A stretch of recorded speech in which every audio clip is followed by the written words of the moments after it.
pregunta que nos tenemos que responder y que a partir de allí pues tenemos que ir mirando un poco cómo yo contrato, cuáles son los mecanismos de contratación de vehículos. Miren, por ejemplo, mecanismos de contratación para hablar de la parte contractual que pueden haber, digamos que un ramillete de posibilidades que son, o el vehículo es de la empresa, o el vehículo está por renting, o el vehículo es del empleado, o yo contrato una empresa de transporte de servicio especial para que me recoja la carga y la lleve, o me recoja el personal y lo lleve y lo traiga. En fin, hay diferentes posibilidades y cada una hay que analizarla porque finalmente está bajo la sombrilla de la movilidad de la empresa, la movilidad misional. A veces muchas personas consideran estos auxilios de transporte como parte del salario y realmente digamos que si bien esa es parte del salario, el auxilio de transporte y el de rodamiento tiene unas condiciones diferentes. El de rodamiento es para el vehículo. Cuando una empresa tiene un auxilio de rodamiento, inmediatamente vincula un vehículo con la empresa y ese valor que se está pagando es para el vehículo, no para la persona. Es para que el vehículo esté en condiciones adecuadas y para la movilidad de los desplazamientos según sea el caso. De tal manera que todos estos elementos son los primeros que se deben de capturar, analizar, y así la sugerencia nosotros que normalmente hacemos es, pues, hombre, mire, construyase una matriz de movilidad. Este es un ejemplo que quisimos traer para que ustedes vean, digamos que diferentes columnas en una breve matriz que se puede construir en Excel, en donde ustedes analicen los cargos y las empresas, llámese proveedores o clientes, que de alguna manera tienen relación con ustedes en términos de la movilidad. Entonces, en un ejemplo, por allí podría uno decir, oiga, bueno, el gerente, pero es que ¿cómo le voy a hacer yo al gerente una prueba teórico-práctica? Pero venga, el gerente si tiene un vehículo que es de la empresa y el señor gerente sale y conduce para hacer reuniones, pues es conductor misional. En esos momentos que se desplaza y puede tener un accidente de tránsito y hay que establecer el nivel de peligro según los desplazamientos y demás, y hará parte de la matriz de movilidad para analizar su cargo. Así las cosas, esta matriz me ayuda a caracterizar la movilidad, en donde, para mirar un poquito el detalle, pues yo a través del organigrama, por ejemplo, para los cargos propios, yo puedo mirar el cargo y luego a ese cargo digo cuál es el rol en que se desplaza, porque recuerden que no solamente yo me puedo desplazar conduciendo, sino eventualmente como peatón. Entonces tengo que analizar los dos roles, porque en los dos roles hay peligros diferentes. Pero esta es como una forma de tomarle una fotografía a la empresa y a la movilidad de los funcionarios propios y terceros de la actividad para la cual yo me desplazo en ese rol, cuál es el horario o tiempos en los que yo hago esos desplazamientos, cuál es el tipo de vehículo que utilizo para hacer el desplazamiento y de quién es el vehículo. Y adicionalmente, si recibo o no algún subsidio o auxilio de rodamiento para ese desplazamiento. ¿Por qué? Porque aquí hay muchas personas que salen y se desplazan en sus vehículos a hacer actividades misionales y la empresa, digamos que no le ha colocado como el zoom a esa condición, de tal manera que cuando hay un accidente de tránsito, si ese cargo no tenía contemplado que era una de sus funciones, pues digamos que allí en cualquier caso queda solidariamente vinculada a la empresa porque esa persona estaba desarrollando una actividad misional. Entonces allí desprende una serie de cosas también que jurídicamente luego profundizaremos, pero que es importante mirarlas y mirarlas a partir de esta fotografía que uno puede tomar con una matriz de movilidad como esta. Entonces, ¿quién se desplaza? ¿En qué se desplaza? ¿Para qué se desplaza? ¿Y en qué vía se desplaza? ¿Sí? Porque aquí podemos estar hablando de conductores, por ejemplo, de montacargas, que lo hacen en la parte interna de la empresa o algún otro tipo de vehículo. Y así tomada la fotografía, pues yo ya tengo un primer panorama de cómo se mueve mi gente, propia o no propia, y diseño mi encuesta de riesgo vial. Entonces la encuesta de riesgo vial, recuerden que es una encuesta que se diseña para aplicársele a cada persona. Allí para cada persona, digamos que es un decir, toda vez que las encuestas, como lo versa la guía, se deben de aplicar a un porcentaje de la empresa que sea representativo según estadísticamente lo que permite formulismos como lo que están planteados, digamos que en la guía. Entonces, allí yo puedo establecer una muestra mínima. Hay gente que dice, no, yo lo quiero hacer a todo el mundo. Bueno, perfecto, si yo tengo 5 empleados o 10 empleados, pues digamos que no sería difícil procesar esa información. Ya cuando yo tengo 2.000, 3.000 o 5.000 empleados, es muy probable que lo mejor sea estadísticamente una muestra representativa por área, ¿no? Porque allí vienen las características de movilidad para cada grupo de la empresa. Entonces, normalmente en una encuesta pues viene la información del encuestado y la información de los diagnósticos de los riesgos o peligros, emisión e itinerario. Entonces, un ejemplo podría ser algo así como lo que ustedes ven acá, y es que en una primera parte la persona responda en qué rol va a hablar sobre los peligros que él identifica en sus desplazamientos, en peatón, en conductor o en pasajero, y luego debajo de cada uno pues hará su respectivo descripción de los peligros que él identifica en ese rol para su actividad. El señor mensajero, para colocar un ejemplo, es muy probable que tenga peligros, siendo conductor, tenga peligros diferentes al señor operador del bus articulado o al señor operador del tractocamión, ¿cierto? El señor peatón que se desplaza como peatón, digamos que 2 cuadras cada 3 días, seguramente va a ser muy diferente de aquel que va tienda a tienda visitando 15 tiendas al día en diferentes barrios. En fin, hay una serie de características que una vez vistas, pues cada uno tendrá que responder según su rol cuáles son los peligros que identifica por rol y por factor. Este momento de la encuesta es el momento clave porque de allí, pues seguramente que primero se va uno a enterar, como ha pasado en varias empresas, que hay personas que se están desplazando como conductores y muchos no lo sabían. Y segundo, no sabían de peligros que se presentaban, ciertos peligros en sus desplazamientos, a veces incluso que tienen que ver con el riesgo público. Este es un buen momento, digámoslo así, cuando yo diagnostico a través de instrumentos como estos, de tal manera que una vez yo diagnostico, paso a la etapa de consolidar los peligros según el factor que yo identifique como peligro y que esto proceda a calificarlo. Aquí digamos que no quise traer ninguna sugerencia sobre calificación porque hay varios modelos, algunos que se han fundamentado en la GTC 45. Ese es un modelo, digamos, que para algunos aplica por lo menos como un modelo genérico, pero que tiene unas características que por la naturaleza de esta actividad no aplicaría del todo, porque hay riesgos que la gran mayoría de tránsito no son controlables por la empresa. Sin embargo, digamos que se sugiere, una vez consolidados, calificarlos para mirar los niveles alto, medio, bajo de peligro o en este caso de riesgo que se encuentre, y a estos plantearle planes de acción y un cronograma y presupuesto que me permita orientar las acciones que se han definido según los peligros que se han identificado para cada rol. Este es el que está planteado, ese primer pilar de la gestión institucional. Quisiera preguntarles si tienen alguna inquietud. Me gustaría, mi estimada Nidia, si eres tan gentil y me indicas para ir respondiendo según lo que tengas tú allí como inquietudes para irse contestándolas. Muchísimas gracias, Juan Carlos. Hasta el momento no hay preguntas del público, pero yo sí te tengo una pregunta.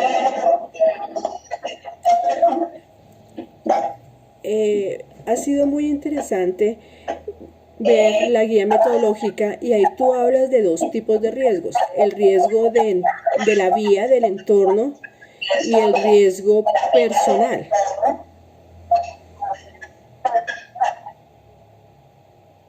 Sí, sí. Entonces, y cuando nosotros nos ponemos a mirar la matriz de Henrich y todo el tema en salud ocupacional, ahí en salud nos refiere los riesgos por condición y los riesgos de comportamiento.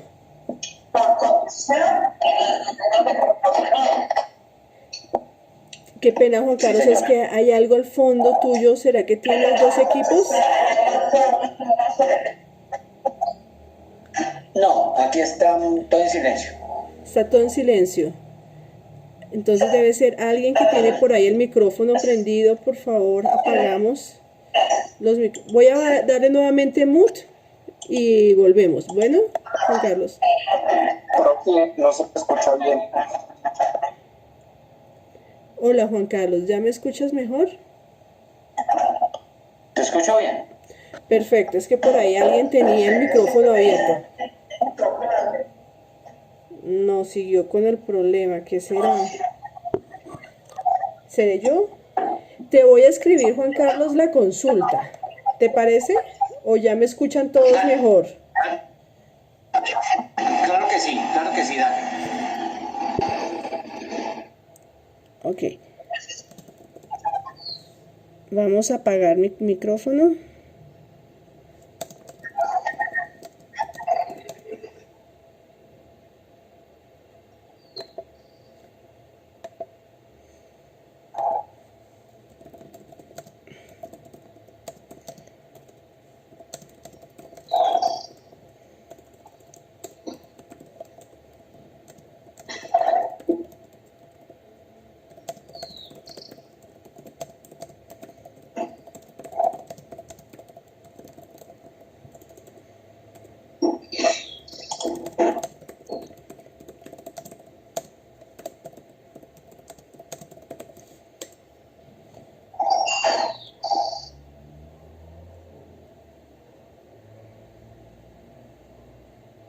Recording has stopped.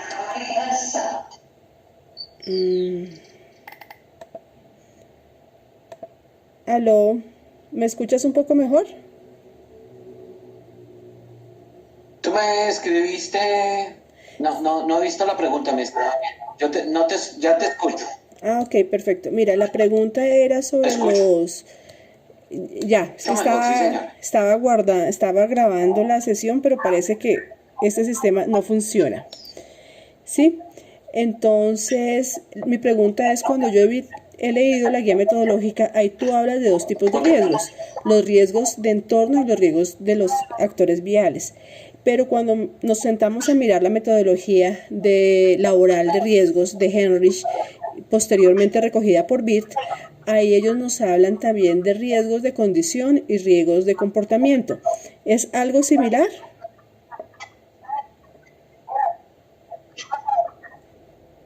Sí.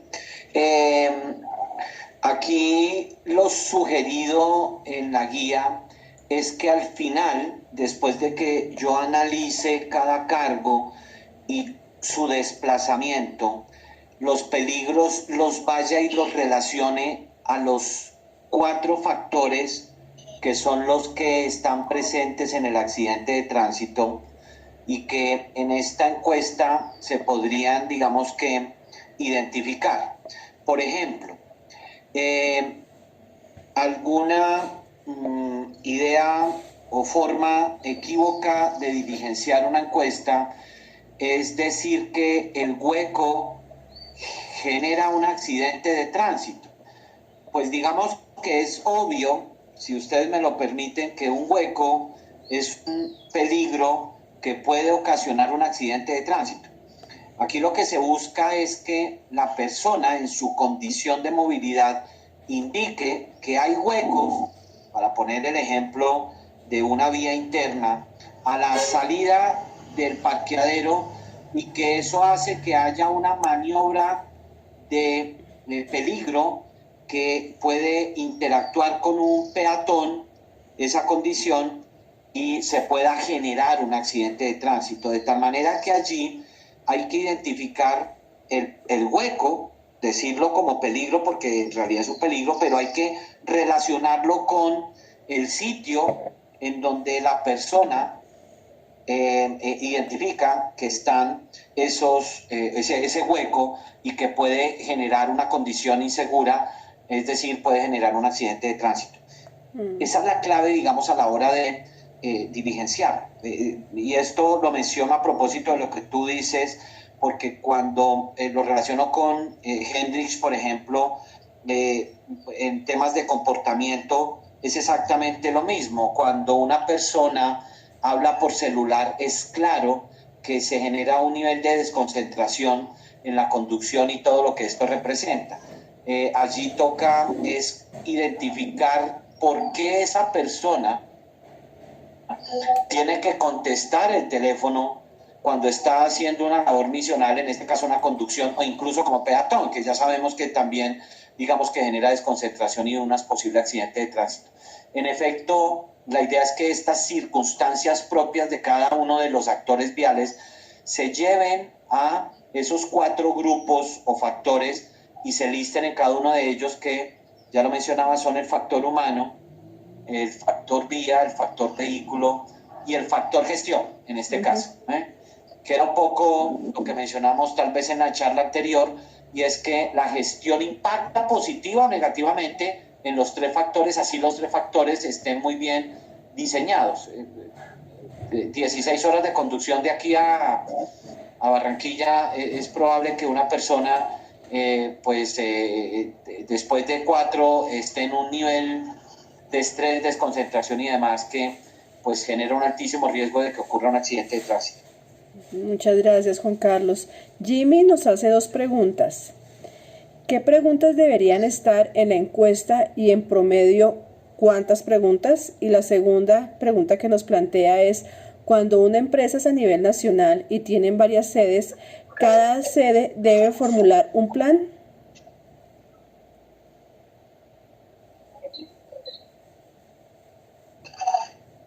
Jimmy, gracias por la pregunta. En cuanto a...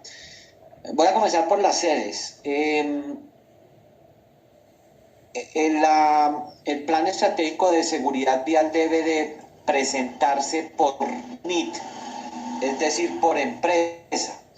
Y si la empresa tiene varias sedes, no importa, se presenta un solo plan estratégico de seguridad vial. Sin embargo, recordemos un poco lo que veíamos en la charla pasada, según esta circular y el último decreto, el 2106, que ya pues no toca entregar o radicar los planes estratégicos de seguridad vial.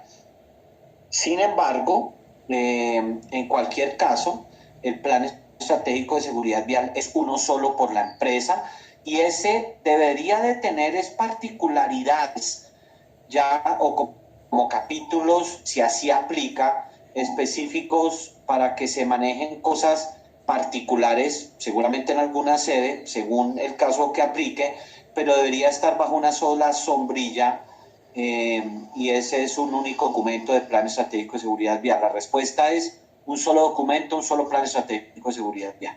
Y en cuanto a la otra pregunta del número de preguntas de la encuesta, realmente no hay un número, digamos, mínimo o máximo de preguntas.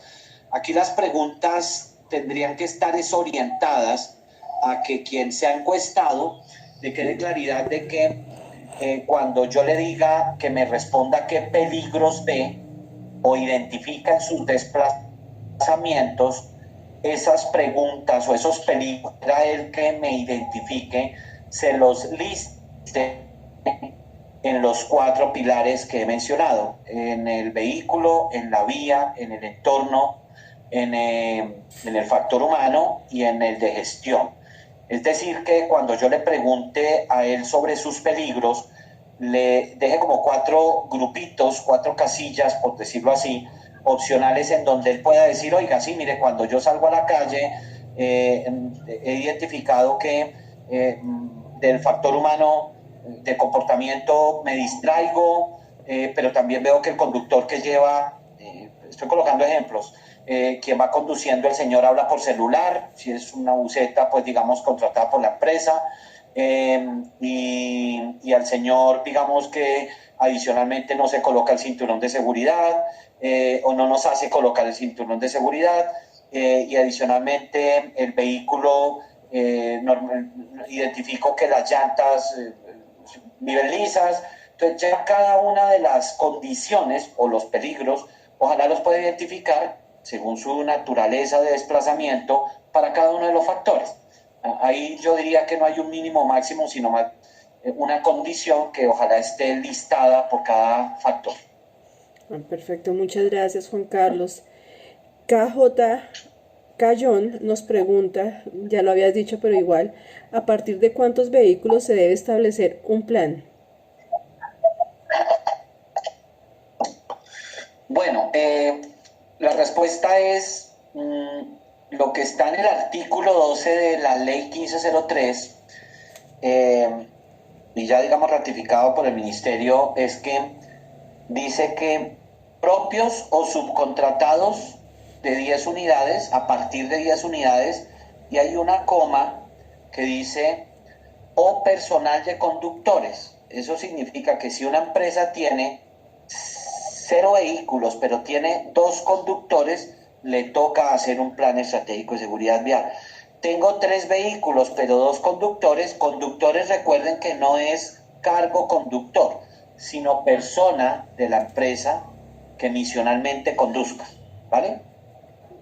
Muchas gracias. Con lo cual, las 2 condiciones del artículo 12 son en vehículos mínimo 10 hacia arriba o a partir de 2 conductores, 2 personas que conduzcan. Muchas gracias. También Jimmy nos pregunta que si los proveedores deben estar incluidos o solo se debe hacer un seguimiento que cuente y ejecute el plan.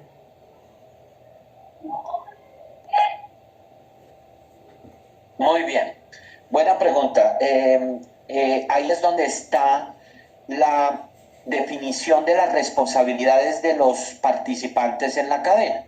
Entonces, si yo tengo, por ejemplo, una empresa de servicio especial, que es la que me lleva y me trae al personal, entonces, pues no se trata de yo pedirle su plan estratégico de seguridad vial.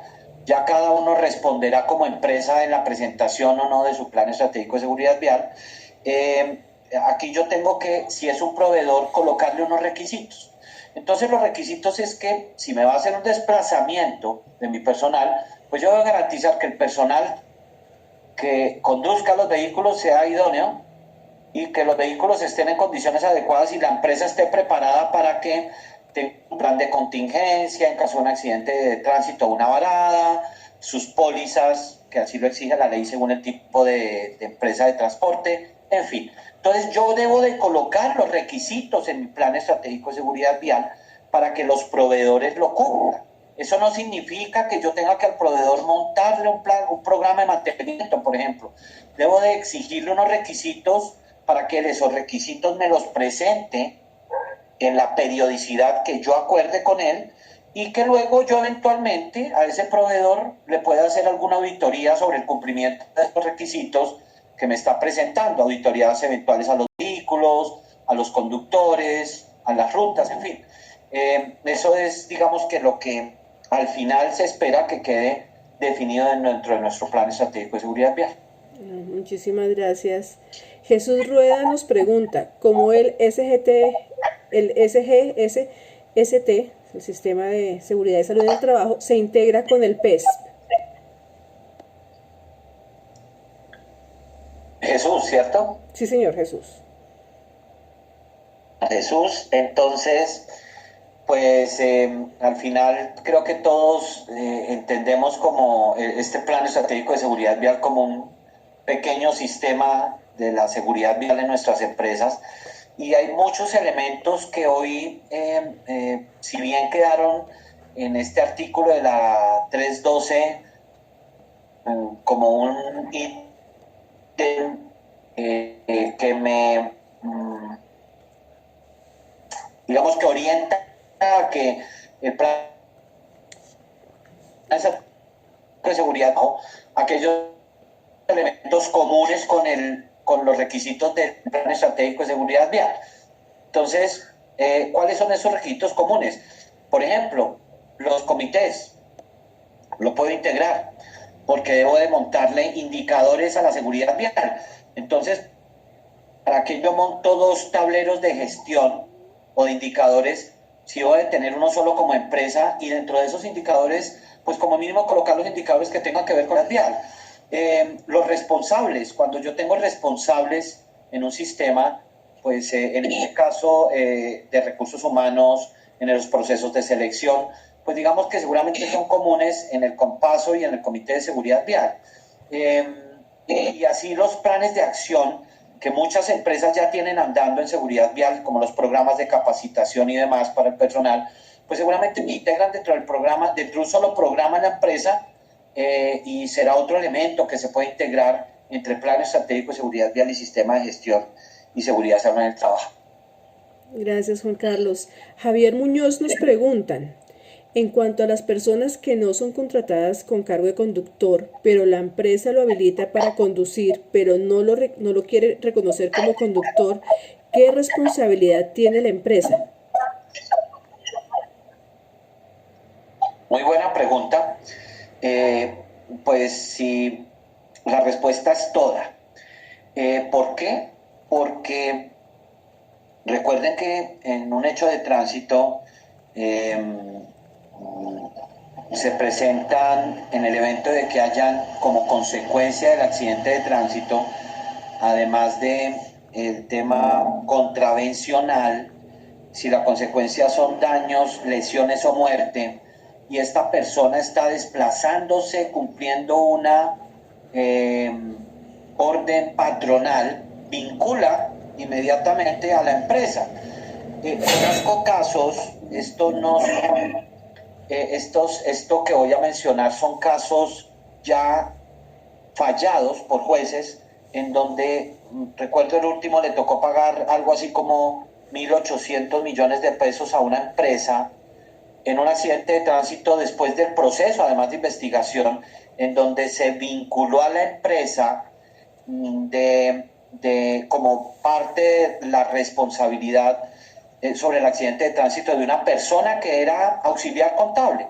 Y esta salió para hacer un favor, se fue en su moto y iba a hacer un favor de llevar una cosa de un local a otro, y eventualmente sucedía. Entonces el señor se fue como conductor en su moto, mató a una persona, se mató a él, y finalmente el fallo después del proceso vinculó a la empresa como solidariamente responsable de la misma, y en exceso a los seguros, parte de la indemnización y el resarcimiento de los daños le tocó a la empresa con 1.800 millones de pesos. Ah, caramba. Muchas gracias, Juan Carlos. El señor Perfecto nos pregunta, ¿el plan estratégico de seguridad vial debe erradicarse? ¿Dónde corresponde? De verdad no es claro para mí, porque algunos dicen sí, otros dicen no. Aunque tengo claro que se debe hacer un plan estratégico y comenzar con la implementación, también porque en las visitas de la Supertransporte llegan pidiendo soporte de gestión del plan. Bueno, también es una excelente pregunta del señor Perfecto por lo siguiente, porque este es el claro ejemplo de que el plan estratégico de seguridad vial, hoy, según lo que salió y lo veíamos en la charla pasada, para los que no estuvieron, en el decreto 2106, que es la ley antitrámites que sacó el gobierno, en un ítem dice que el plan estratégico no requiere de aval de implementación para su aval. Es decir, en una circular que salió el marzo 6, que veíamos en la charla pasada, decíamos que se ratificó que no toca ya, por este decreto de la ley antitrámites, no toca entregar el plan estratégico de seguridad vial ni a la superintendencia, ni a la alcaldía, ni al ministerio, ni a la Secretaría de Tránsito, ni a nadie. Pero no exime del diseño, desarrollo e implementación, toda vez que la superintendencia, el ministerio, la agencia nacional, incluso las secretarías de movilidad, tienen la potestad de hacerle seguimiento a las empresas en términos de que el plan estratégico se cumpla, es decir, que se haya hecho y que se estén implementando las acciones. Con lo cual, hoy, diferente a lo que sucedía el año pasado, el plan estratégico de seguridad vial ya no se tiene que radicar frente a ninguna institución del Estado. Lo cual no exime, insisto, de su implementación, su diseño, desarrollo e implementación, basados hoy en la guía metodológica que es la resolución 1565. Juan Carlos, saltándome un poco las preguntas, el plan entonces no se radica, pero el organismo de tránsito o la autoridad competente sí va a realizar las visitas. Sí, señora. Y esto simplemente quisiera yo colocarlo como comparativo en el contexto del sistema de seguridad y salud en el trabajo. Es exactamente lo mismo. Hoy a todas las empresas el Estado nos obliga a que tengamos un sistema de seguridad y salud en el trabajo, y que si bien no toca erradicarlo y se plantearon varias etapas y demás, no significa de que no deba de hacerlo y no debe implementarlo como está allí. De tal modo que pasa exactamente lo mismo. Allí las instituciones del Estado sí tienen la potestad de hacerle seguimiento en su implementación. De hecho, hoy lo que está pasando es que con accidentes de tránsito que tienen como consecuencia muertos, el Ministerio de Trabajo obliga a que se investigue y normalmente está haciendo visitas a las empresas junto con la superintendencia o a veces pues con la agencia, depende, para revisar el cumplimiento de que tengan el plan estratégico de seguridad vial y de que se estén implementando acciones. Muchas gracias, Juan Carlos. Viviana Cortés nos pregunta, ¿la empresa que tiene dos conductores debe crear un plan o un programa? Bueno, muy buena pregunta. Muy buena pregunta porque el tamaño, en efecto, es probable que a corto plazo, como lo veíamos en la charla pasada, haga que salgan unas guías metodológicas según el tamaño de la empresa. Hoy en día, lo que dice en la ley es que debemos de hacer un plan estratégico de seguridad vial a partir de 2 conductores, no un programa. Yo el tema del programa, tal vez no sé de dónde salió, fue una interpretación, creo yo, esto es una apreciación personal, porque muchas empresas han dicho que el plan estratégico, como es yo soy pequeño, entonces me toca no hacer un plan. No, yo ¿qué les sugeriría? Que el plan estratégico, si yo soy una empresa pequeña, es muy probable que haya muchas variables y parámetros que no me apliquen. Y eso lo que sugiere es que cuando yo esté construyendo mi plan estratégico de seguridad vial, es que diga, venga, este ítem no me aplica porque yo no tengo vehículos o porque los vehículos no son propios sino son de un tercero. Entonces, en las variables, parámetros y variables que no aplique, sencillamente yo lo que digo es que no aplica y explico por qué. Porque al final, si yo hago un programa, termino haciendo o escribiendo un plan estratégico de seguridad vial, simplemente pues sobre lo que me aplica, que es lo mismo que el plan estratégico de seguridad vial explicando que hay variables que no me aplican a mí. Perfecto, muchas gracias. Vladimir Ochoa nos pregunta, ¿una empresa que asigna solo conductores a las ambulancias le corresponde verificar el programa de mantenimiento de las ambulancias?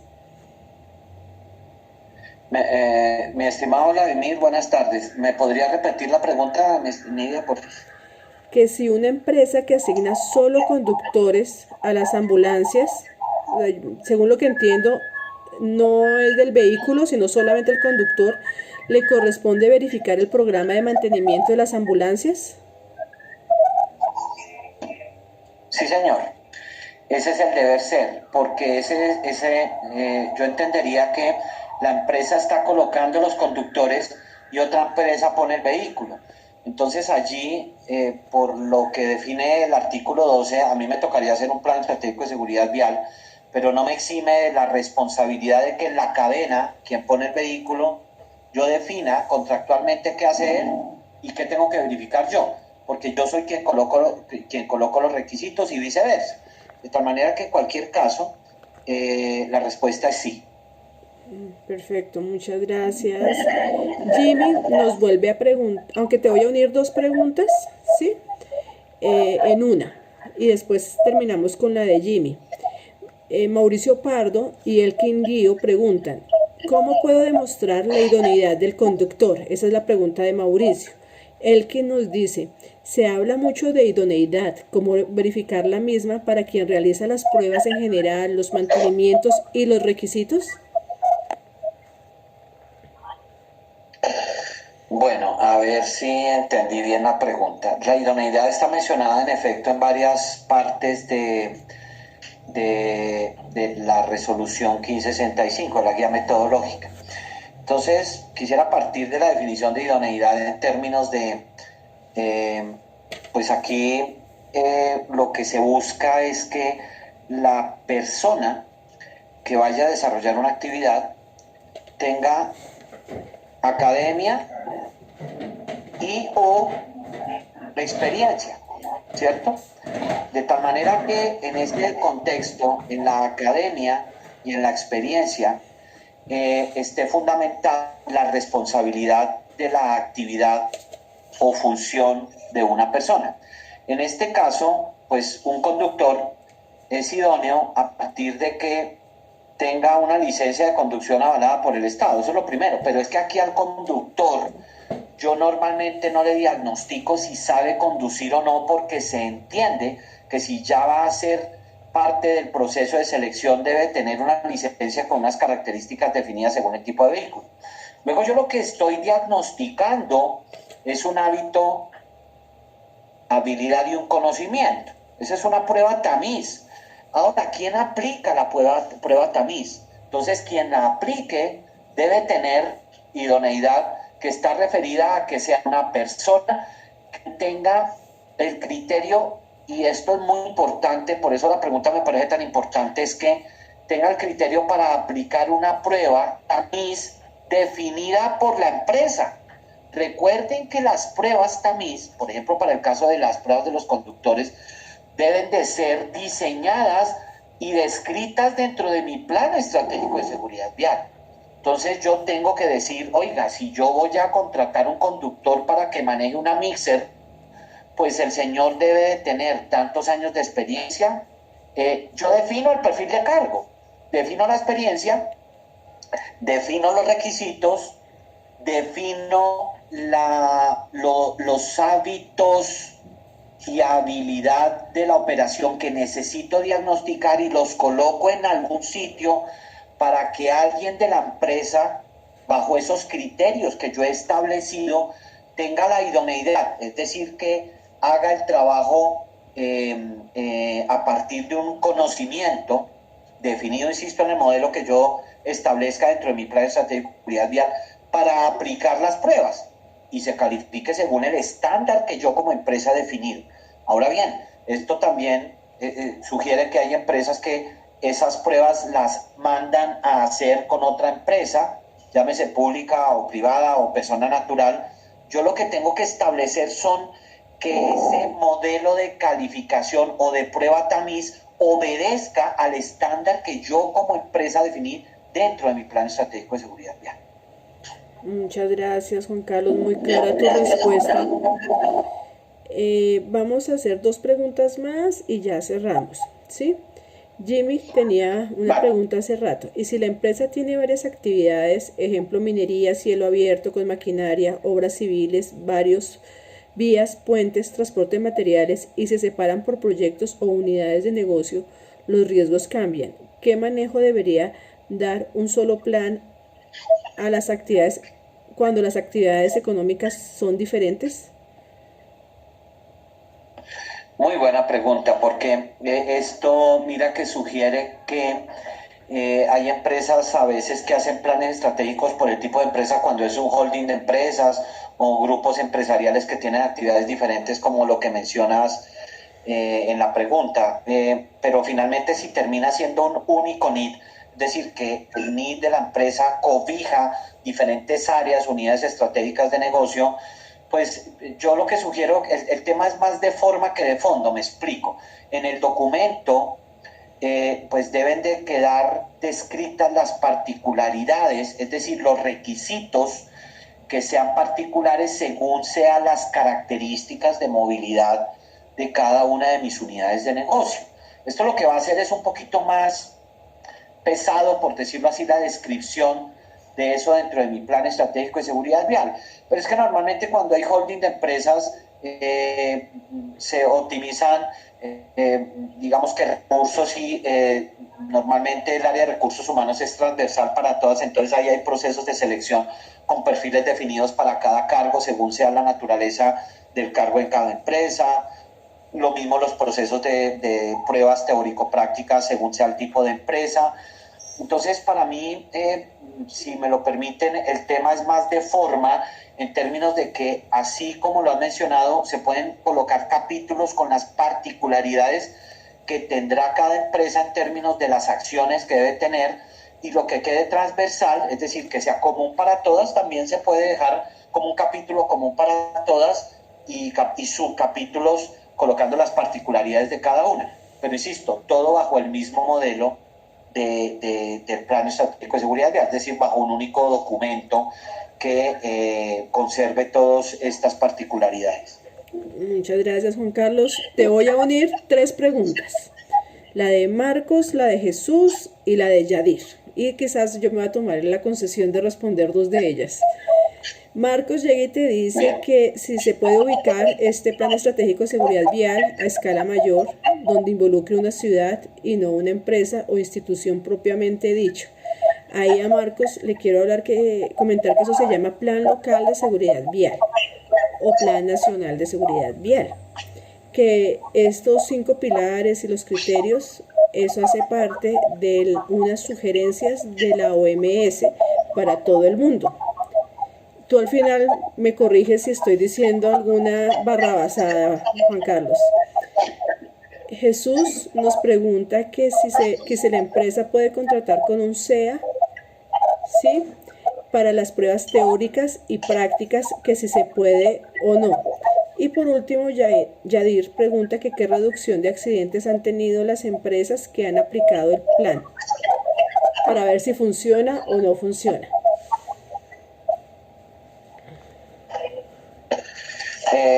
Bueno, voy a ir en orden tal cual como lo propones. En cuanto a acciones que estén relacionadas con la seguridad vial en cada municipio, en efecto, hay una estructura definida para que los municipios, Bogotá, Cali, Medellín, Cucunubá, etcétera, tengan un lineamiento para plantear la seguridad vial en sus municipios a partir del diagnóstico y de esta misma metodología, pero muy aplicada hacia la naturaleza de lo que es la operación en un municipio.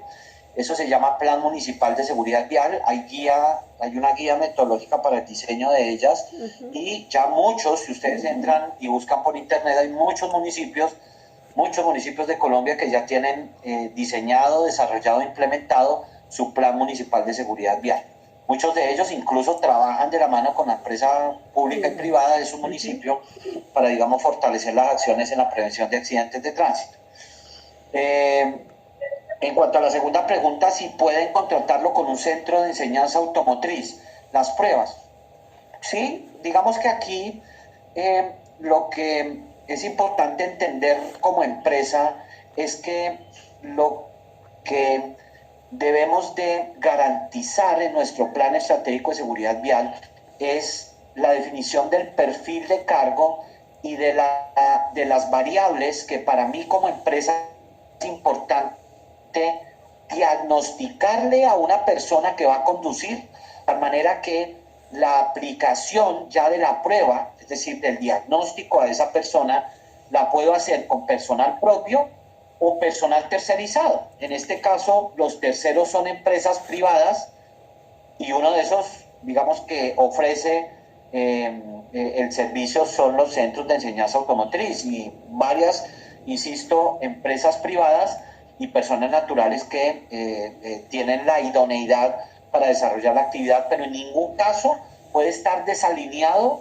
al modelo y a los requisitos que la empresa establezca dentro de su plan estratégico de seguridad vial, según sea la naturaleza del cargo que va a contratar.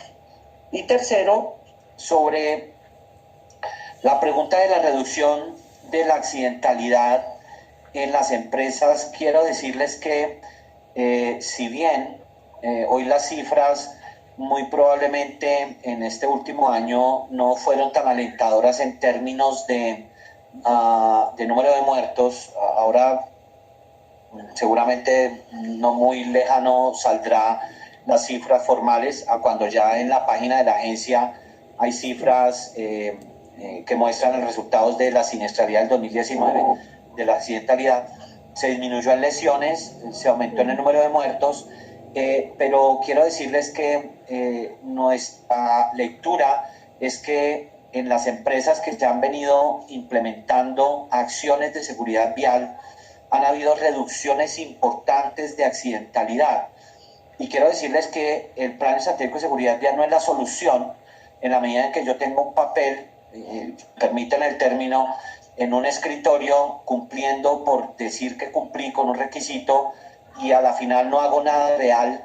Las que han tenido verdadera reducción, y una reducción en muchos casos importante, han sido quienes desde la alta dirección y su equipo de trabajo han hecho cosas. Esto no es de cantidad realmente, es de calidad, bajo este modelo que de alguna manera consolida y nos da un mapa de acciones, pero que en efecto han habido reducciones. Conozco el caso de muchas empresas de más del 30-40% de reducción entre un periodo y otro en accidentes de tránsito y en la consecuencia de los accidentes de tránsito, de tal manera que en efecto esto sí funciona. Y luego el análisis de lo que pasa en nuestro país ya en el consolidado, seguramente que pone a las empresas que han hecho cosas en positivo, es decir, que en efecto si estas empresas no hubieran hecho nada, seguramente que las cifras serían diferentes, es decir, mucho más altas de las que tenemos hoy en día. Muchísimas gracias, Juan Carlos, por tu generoso tiempo, la verdad. Yo en eso quería reforzar contigo en algo. El Plan Estratégico de Seguridad Vial es un documento, si se puede decir, reducido de las observaciones de la OMS que ingresaron en este decenio que estamos terminando. Los países que lo han implementado, como España, ¿sí? En las empresas hubo una reducción casi del 40%. Eso es bastante y es bastante bien. Y para las personas que nos visitan de otros lados, si bien nosotros tenemos unas normas, unas leyes que lo han reglamentado, las estrategias, la forma de abordarlo pueden ser las mismas. Entonces, para que ellos se atrevan en sus empresas a manejar esos 5 pilares.